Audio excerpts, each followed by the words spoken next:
Good evening, everyone. Solution here again at the lab, as usual.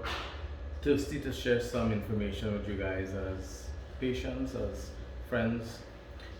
You would recall one of my last videos, I spoke shortly about the MCNS, microculture and sensitivity, where different specimens can be used to inoculate onto agar plates, and these agar plates are subsequently incubated in an incubator at 37 degrees Celsius.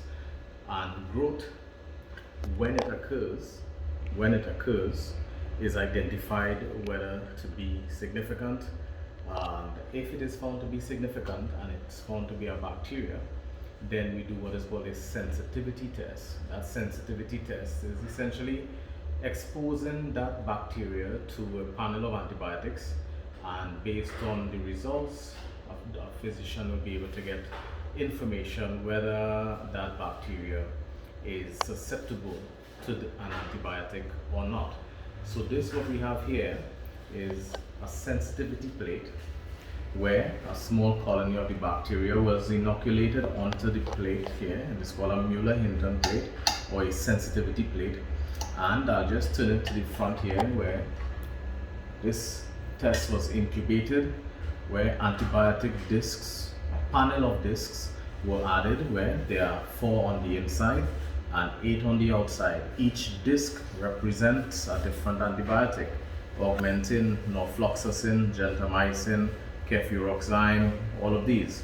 What you may see here is a very interesting result, quite an excellent test done. It is a sensitivity test, and you're going to see here there are zones of clearing or zones of inhibition.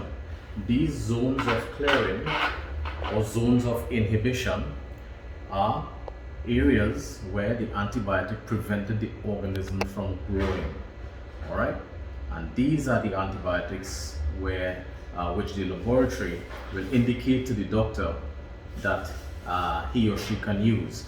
These others, unfortunately, that fuzzy growth up to that antibiotic, this is indicative of resistance. What that means is that the bacteria is resistant to that antibiotic.